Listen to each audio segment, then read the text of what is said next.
Assalamualaikum warahmatullahi wabarakatuh. Apa kabar teman-teman? Semoga selalu berada dalam kondisi baik dan senantiasa diberi kesehatan dimanapun kalian berada. Podcast kali ini merupakan podcast perdana kami teman-teman. Maka izinkan saya memperkenalkan diri terlebih dahulu. Saya Eika Widinurita dari jurusan Hubungan Internasional Angkatan 2019. Dan kali ini saya ditemani oleh kedua teman saya. Yang pertama ada Wiwit. Untuk Wiwit, silahkan memperkenalkan diri. Selamat pagi, selamat malam, selamat siang teman-teman yang lagi dengerin podcast ini. Kenalin, nama aku Wita Nuriski dari jurusan Hubungan Internasional Angkatan 2019. Dan yang kedua ada Kak Zaitun. Untuk Kak Zaitun, silahkan memperkenalkan diri.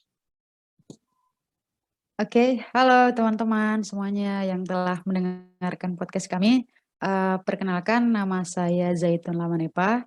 Sama seperti kedua teman saya sebelumnya, saya juga mengambil jurusan Hubungan Internasional Angkatan 17. Udah tua ya?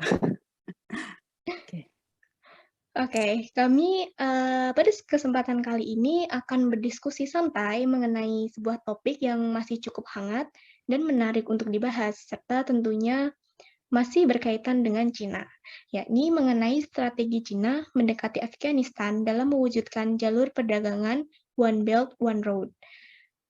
Teman-teman yang berbahagia, sebelum membicarakan mengenai inti dari topik yang akan kita bahas kali ini, alangkah baiknya kita mengetahui dulu apa sih itu One Belt, One Road atau Belt and Road Initiative. Untuk pertanyaan yang pertama ini, mungkin bisa dijelaskan oleh Wiwit. Baik, makasih. Menurut salah satu sumber yang udah aku baca, Belt and Road Initiative atau One Belt One Road ini merupakan sebuah inisiatif yang digagas oleh Presiden Cina ya, Xi Jinping, dan bisa dikatakan sebagai sebuah konsep pemetaan jalur yang menghubungkan antara kawasan Asia, Afrika, dan Eropa, serta fokusnya pada pembangunan infrastruktur dan investasi di berbagai negara di kawasan tersebut, yang menjadi bagian dari Belt and Road Initiative atau One Belt One Road ini.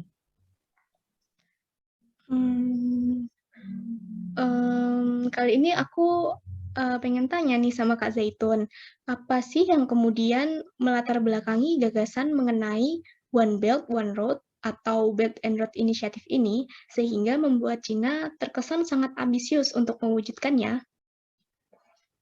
Oke, baik, saya akan menjawab. Seperti yang kita tahu, pada masa Presiden Xi Jinping, Cina cenderung berfokus pada upaya untuk meningkatkan aspek perekonomiannya. Bisa jadi salah satu latar belakangnya adalah untuk semakin meningkatkan perekonomian dan memperluas pengaruh ekonominya di ranah global melalui konsep inisiatif ini. Karena dengan adanya konsep ini, Cina akan menjalin hubungan kerjasama khususnya dalam ranah ekonomi seperti investasi dan bantuan infrastruktur dengan banyak negara, terutama yang menjadi bagian atau menjadi negara yang dilewati oleh jalur One Belt One Road atau Belt and Road Initiative. Melalui berbagai kerjasama tersebut dinilai akan mendatangkan banyak keuntungan bagi Cina. Seperti itu, Eka. Di tahun-tahun terakhir, seperti yang kita tahu, perekonomian Cina kan dinilai mengalami peningkatan yang cukup pesat, sehingga Cina kemudian menjelma menjadi salah satu negara dengan kekuatan ekonomi terbesar di dunia. Apabila perekonomian Cina sudah begitu meningkat, lalu mengapa Cina masih terkesan sangat ambisius untuk mewujudkan inisiatif tersebut? Mungkin Wiwit atau Kak Zaitun ada yang ingin menjelaskan? Boleh nih aku. Oke, Kalau setahu aku ya, meskipun Cina ini udah jadi salah satu negara dengan kekuatan ekonomi terbesar di dunia, tapi tuh di balik citra Cina sebagai salah satu raksasa ekonomi baru, ternyata dalam ranah internal negara Cina juga menghadapi berbagai permasalahan, mulai dari permasalahan populasi, lingkungan, ketersediaan sumber energi, hingga ketimpangan ekonomi dan sosial di beberapa wilayahnya, yang menyebabkan banyaknya jumlah pengangguran dan kriminalitas. Dengan Timbulnya berbagai permasalahan tersebut menurut beberapa pihak juga akan mempengaruhi legitimasi dari Partai Komunis Cina yang menjadi rezim pemerintahan Cina yang berkuasa saat ini. Oleh karena itu, salah satu upaya yang dilakukan pemerintah Cina untuk mengatasi permasalahannya, khususnya dalam masalah ekonomi ini adalah dengan menginisiasi Belt and Road Initiative ini. Gitu sih menurut aku, Ika. Hmm, jadi dapat dikatakan kondisi internal Cina pun pada saat ini sedang mengalami banyak permasalahan ya, khususnya berkaitan dengan masalah ekonomi. Lalu apa saja sih program yang ada dalam Belt and Road Initiative atau One Belt One Road yang digagas oleh Xi Jinping ini? Mungkin Kak Zaitun bisa menambahkan? Oke, terima kasih ya. Sebenarnya terdapat dua komponen utama yang ada dalam Belt and Road Initiative ini, yakni yang pertama adalah the Silk Road Economic Belt yang merupakan jalur darat atau disebut juga dengan One Belt yang menghubungkan sekitar 65 negara. Wow, banyak juga ya. Selanjutnya yang kedua adalah the 21st Century Maritime Silk Road yang merupakan jalur laut atau One Road yang akan membentang dari Laut Cina Selatan hingga Samudra Hindia, Afrika Timur, Laut Merah, dan Mediterania. Seperti itu. Mungkin aku pengen balik nanya nih ke Wiwit. Konsep Belt and Road Initiative ini kan sudah pasti melibatkan kerjasama dengan berbagai negara.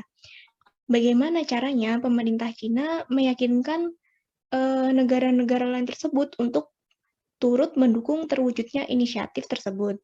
Tentunya kan hal ini bukanlah sesuatu yang mudah ya, terutama bagi pemerintah Cina yang pada masa si Presiden Xi Jinping ini memang terkenal cenderung memiliki kebijakan yang agresif, khususnya di ranah global.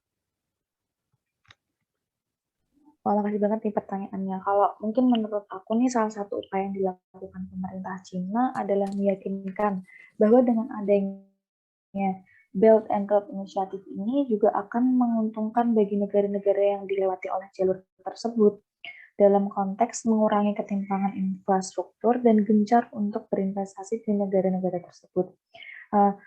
Tapi menurut beberapa ahli, adanya Belt and Road Initiative ini hanya digunakan untuk kepentingan Cina aja, yang artinya fokus Cina menggagas inisiatif ini memang sebagai upaya untuk mengatasi berbagai permasalahan yang terjadi di negaranya. Itu sih yang aku tahu. Eka, boleh dilanjut?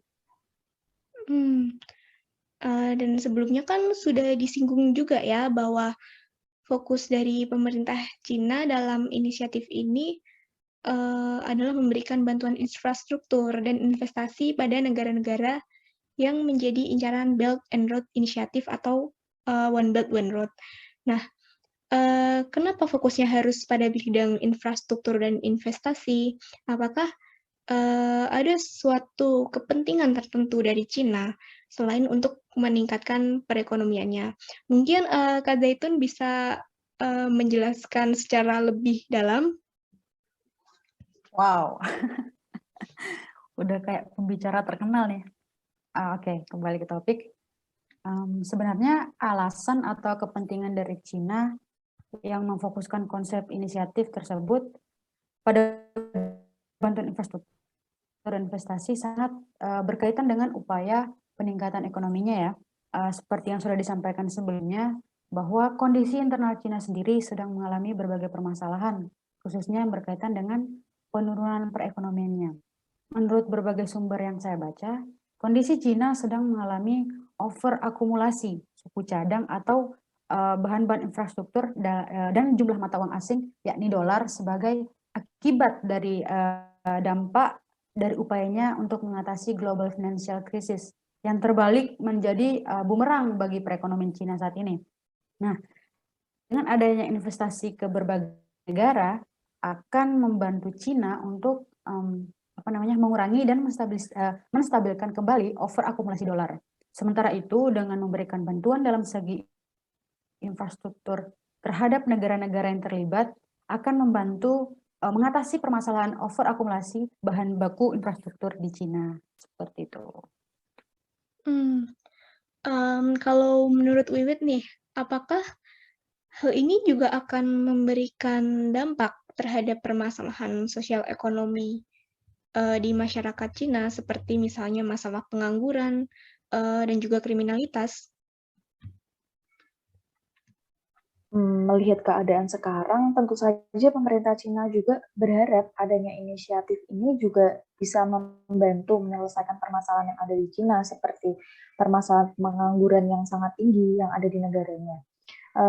Cina akan mendirikan berbagai proyek nih di berbagai wilayah tersebut yang akan menyediakan lapangan kerja bagi warganya, dan diharapkan bisa membantu menurunkan tingkat pengangguran yang ada di Cina juga. Gitu.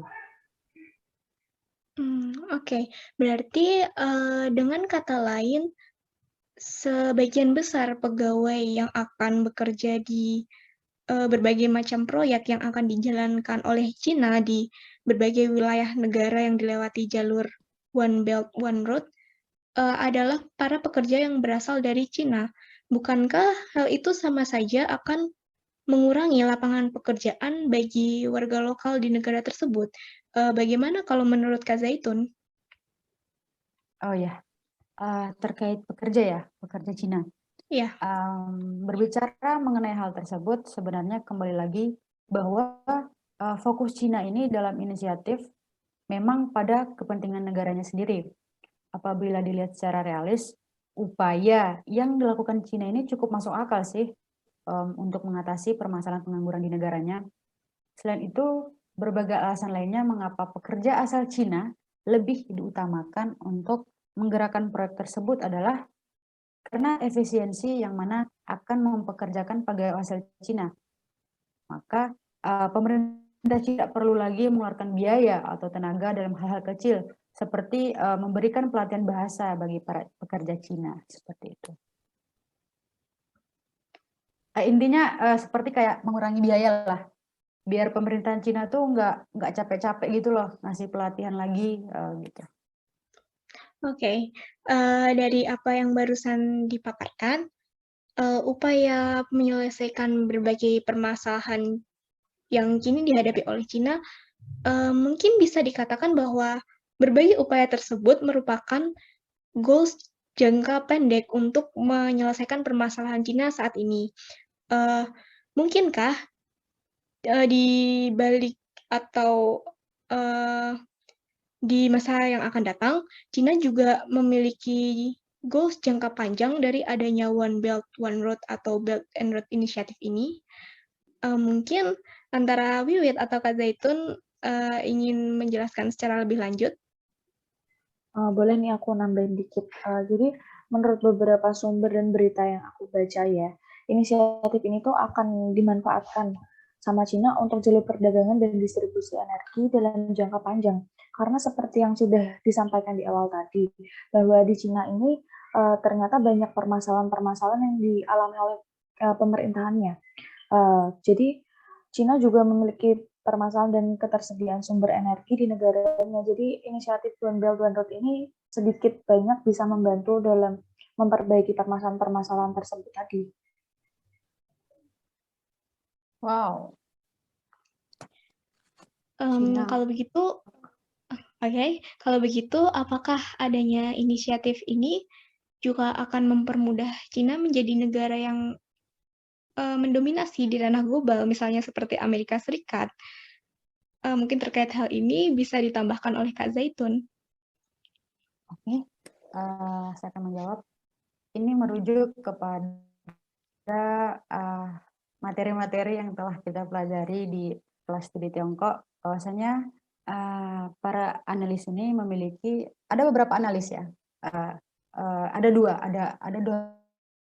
perbedaan pendapat yang mengatakan bahwa yang pendapat pertama mengatakan bahwa Cina masih belum menginginkan adanya hegemoni atau menggantikan dominasi Amerika Serikat di ranah global, karena Cina ini masih menganggap bahwa perlunya penjagaan hubungan dengan Amerika Serikat ini merupakan hal yang penting.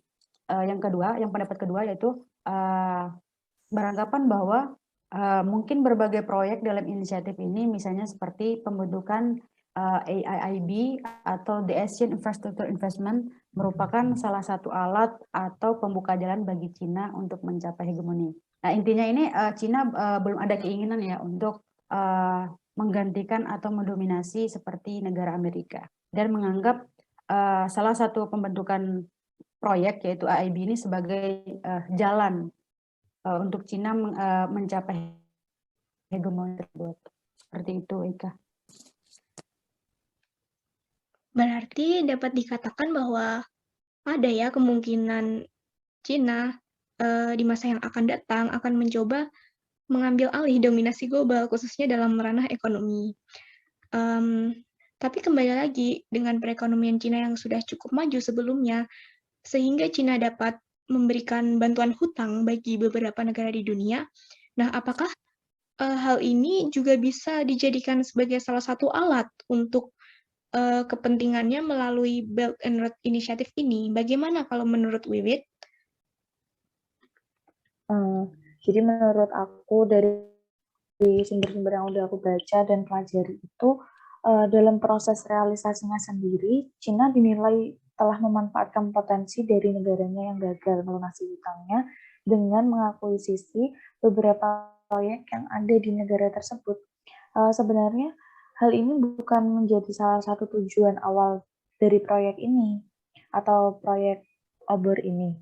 Namun karena Cina melihat adanya kesempatan yang menguntungkan bagi pihaknya, meski begitu persoalan ini sebenarnya dapat dinegosiasikan. Jadi tergantung bagaimana kemampuan diplomasi atau negosiasi dari negara yang bersangkutan untuk mencari jalan keluar terkait persoalan tersebut dengan Cina gitu. Jadi bisa dikatakan juga tergantung seberapa kuat kemampuan dalam menyusun strategi diplomasi dari negara yang terkait terhadap hubungan kerjasamanya dengan Cina. Berbicara mengenai strategi, pemerintah Cina tentunya kan sudah benar-benar memikirkan strategi yang cukup matang ya untuk mewujudkan berbagai proyek sebagai bagian dari inisiatif ambisinya ini. Meskipun memang untuk merealisasikannya butuh waktu yang tidak sebentar, termasuk juga dalam konteks membuka dialog untuk menjalin hubungan kerjasama dengan negara-negara lain, khususnya negara berkembang dalam hal ini yang dianggap lebih mudah karena merasa saling membutuhkan. Seperti yang baru saja terjadi di pertengahan tahun ini ketika tiba-tiba pemerintah Cina berniat untuk membuka hubungan yang baik dengan Afghanistan yang tidak lama sebelum itu dikuasai oleh kelompok Taliban. Nah, sebelum masuk ke pembahasan keterkaitan antara kepentingan Cina dalam One Belt One Road dan Afghanistan, mungkin bisa disampaikan secara singkat saja oleh Kak Zaitun mengenai apa sih yang terjadi di Afghanistan? Oke. Terima kasih ya pertanyaannya. Banyak banget ya ternyata. Saya yakin teman-teman juga tahu berita ini. Berita ini sudah tersebar di media massa bahwasanya Taliban, tahu kan Taliban? Taliban telah mengambil alih pemerintah Afghanistan pada Agustus 2021 setelah 20 tahun memberontak terhadap pemerintah Afghanistan. Tidak lama setelah penarikan pasukan militer Amerika Serikat ya, Taliban ini berhasil memasuki kota Kabul dan menguasai istana kepresidenan dengan mudah. Karena apa? Karena Presiden Afghanistan yang berkuasa saat itu, yakni Ashraf Ghani, memilih pergi keluar dari Afghanistan untuk mengungsi. Nah, terjadinya peperangan dalam jangka panjang dan peralihan kekuasaan pada kelompok Taliban yang tiba-tiba membuat kondisi negara tersebut tidak stabil. Maka dari itu, Taliban yang memegang kekuasaan pun tidak mau harus meminta bantuan dari negara. Mau tidak mau maksud saya, karena kondisinya yang tidak stabil, Taliban ini mau tidak mau harus meminta bantuan dari dunia internasional. Seperti itu. Mungkin bentar, saya menambahkan sedikit ya. Boleh kan moderator? Oke, siap Kak. Oke. Karena ketidakstabilan di Taliban, maka Afghanistan ini meminta bantuan terhadap Cina. seperti itu. Dengan progres Cina yang menggencarkan One Belt One Road ini, mungkin Afghanistan berpandangan bahwa dengan proyek ini bisa membantu mengembalikan kestabilan pada kota Kabul tersebut. Ya, seperti itu. Lantas, apakah yang membuat Cina ingin menjalin hubungan kerjasama dengan pemerintahan Afghanistan atau dalam hal ini Taliban ya, padahal kondisi di negara tersebut masih belum sepenuhnya stabil. Mungkin terkait hal ini bisa ditambahkan oleh Wiwit. Nah, mungkin teman-teman udah banyak yang tahu nih, kalau ternyata Cina tuh salah satu investor terbesar buat Afghanistan. Jadi itu bisa jadi salah satu alasan Cina ingin menjalin kerjasama dengan Taliban atau Afghanistan. Selain itu, Cina juga menyatakan ingin bekerja sama untuk mengatasi permasalahan Uighur dan terorisme di negaranya. Namun, beberapa analisis menyebutkan terdapat berbagai kepentingan lain yang berkaitan dengan One Belt One Road atau Belt and Road Initiative. Jadi, Cina ini sebenarnya juga banyak kepentingannya di Afghanistan, karena seperti yang kita ketahui bahwa Afghanistan ini sebenarnya merupakan negara yang memiliki sumber daya alam yang sangat banyak. Jadi, mungkin Cina bakal manfaatin sumber daya tersebut untuk membangun perekonomian negaranya untuk jadi lebih baik. Jadi, menurut aku itu sih. Oh ya, saya juga sempat membaca sejumlah artikel yang menyebutkan mengenai sumber daya alam dalam bidang pertambangan yang dimiliki oleh Afghanistan, dan kemungkinan hal ini juga menjadi salah satu daya tarik bagi Cina. Namun, kali ini kita hanya akan berfokus pada keterkaitan antara upaya Cina untuk mendekati Afghanistan dengan upayanya untuk mewujudkan Belt and Road Initiative. Mengapa Afghanistan kemudian menjadi salah satu aspek yang diperhitungkan oleh Cina dalam konteks ini? Mungkin Wiwit atau Kak Zaitun ingin mengungkapkan pendapatnya? Halo? Ya? Oh, iya.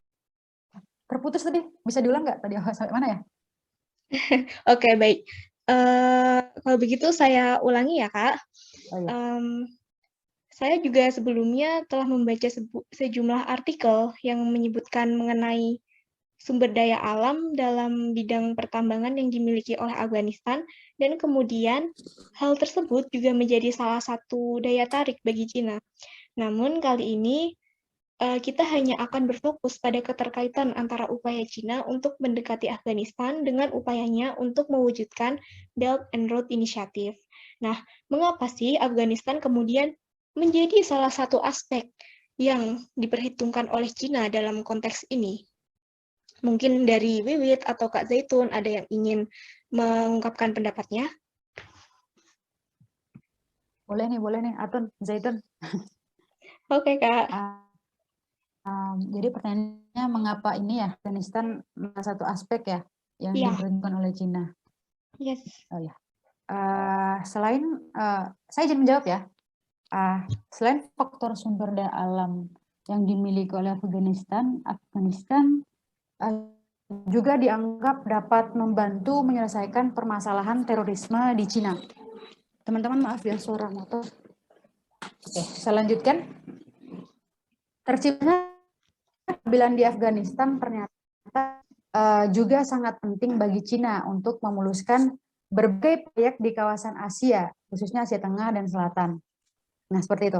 Salah satu koridor penting yang menjadi bagian dari Belt and Road Initiative di kawasan tersebut adalah koridor ekonomi China-Pakistan, yang mana Afghanistan menjadi penghubung antara kedua negara tersebut melalui jalur darat seperti jalan raya dan kereta api. Seperti itu, Eka. Maafkan ini ya kebisingannya ya. Sorry. Bisa dilanjut? Oke, baik Kak. Jika begitu, terjalinnya kerjasama antara Cina dan Afghanistan ini tentunya akan mendatangkan keuntungan yang besar ya bagi Cina, terlebih lagi posisi dari pemerintahan Afghanistan yang kini diduduki oleh Taliban memang sedang dalam kondisi yang sangat sulit dan membutuhkan bantuan dari negara lain atau dunia global. Kita sudah berdiskusi cukup panjang ya ternyata mengenai gagasan One Belt One Road atau Belt and Road Initiative beserta latar belakangnya, sekaligus juga membahas mengenai latar belakang mengapa Cina ingin membuka kerjasama dengan Afghanistan terkait inisiatifnya tersebut. Selanjutnya, yang ingin kita bahas lebih dalam adalah mengenai bagaimana sih upaya Cina untuk mengejarkan One Belt One Road atau Belt and Road Initiative ini di Afghanistan. Mungkin yang pertama bisa dijelaskan oleh Wiwit.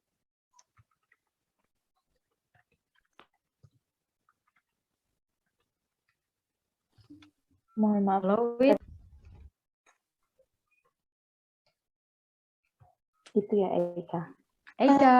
Wah, sinyalnya nggak bagus. Mohon maaf teman-teman, tadi koneksi saya sempat terputus. Apakah pertanyaan saya tadi sudah terdengar?